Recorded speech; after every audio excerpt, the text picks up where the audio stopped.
Alright, so PAIAUDIO has been in my radar for a while now because I constantly see them on my feed, and of course, knowing me, I kind of like to explore, different brands and what their signature is. So this is the DM1. This is a hybrid configuration, and I kind of like, hybrid configurations here in this channel. It kind of has some TFZ qualities, but of course, tuned differently. So actually, that kind of tuning might be for you. We're gonna find out. But of course, big thanks to PAIAUDIO themselves for sending this over. Links down below for their shop. So it comes with this actually, different box than what you get with the other Chi-Fi manufacturers.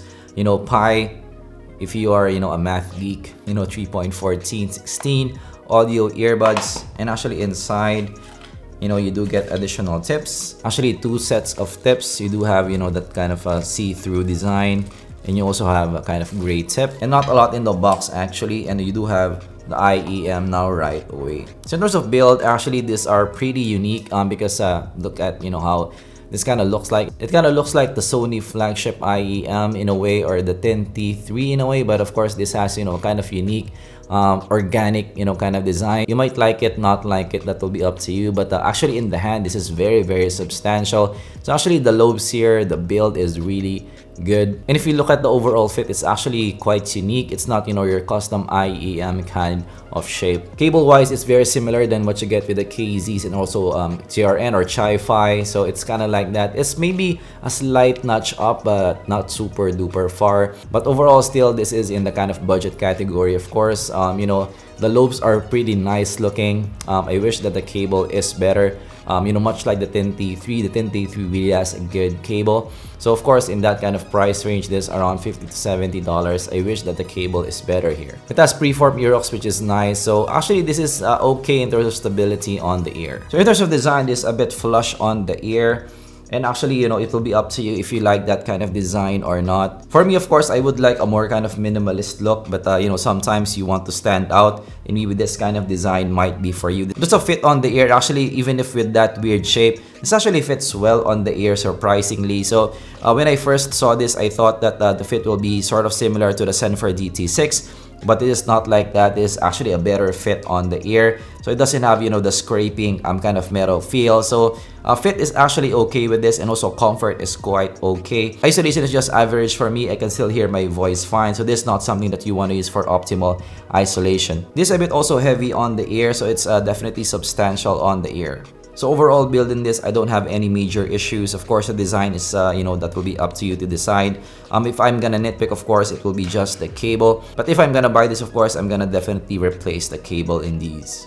Right now, let's go to sound. So as I mentioned in my intro, this is kind of like the 10T3 in a way, but tweak some parts of the spectrum. So in a way, this is kind of a more clean sounding, more shimmery kind of 10T3. So in terms of the graphs, this is a VW shape kind of sound. So there's a peak here in the 10K region, which makes this a bit of a bright IEM. So definitely, again, there's a lot of shimmer here. And there's also some bass elevation here because of that kind of dynamic driver bass. The bass is kind of forward in the mix. And around 1 to 2K region, it's a little bit elevated, which gives this a slight W shape. So being hybrid is kind of a mix of smooth and also dry presentation. Of course, dry on top with that BA, and also smooth at the bottom with that kind of dynamic driver. So overall, this is a lively sounding IEM. This actually is an airy sound on top. So this is one of the key things that makes this different from other IEMs. That BA on top is super duper airy. It's more airy compared to the 10T3. But overall, compared to the 10T3, this is more thin sounding, especially in the mids and highs region.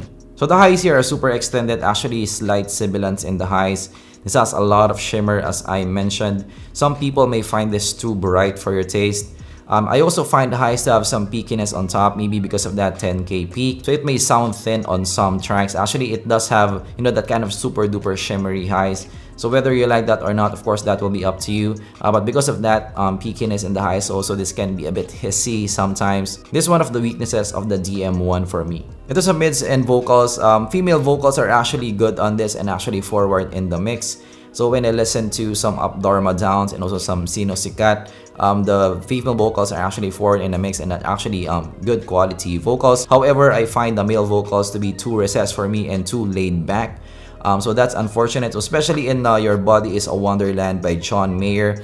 The vocals are kind of back in the mids, actually two back in the mids. So compared to the 10T3, the 10T3 is actually better in this regard because the vocals are richer and fuller also. The vocal region also has some good air, so it's kind of lively in a way in terms of presentation, even more lively compared to the 10T3. Bass is actually a touch forward in the mix and also goes deep. So actually bass is quite prominent in these, tight bass and also fast. So this has quite a commanding bass. This has a little bit of a mid-bass bleed also.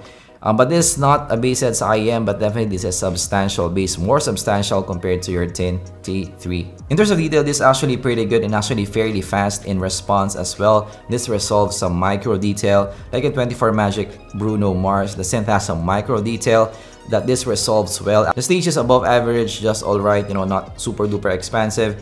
Imaging is just alright. The 10T3 is definitely better in these. Separation is actually better compared to the 10T3 because of that kind of thin presentation and kind of clean presentation, especially in the mids and highs department.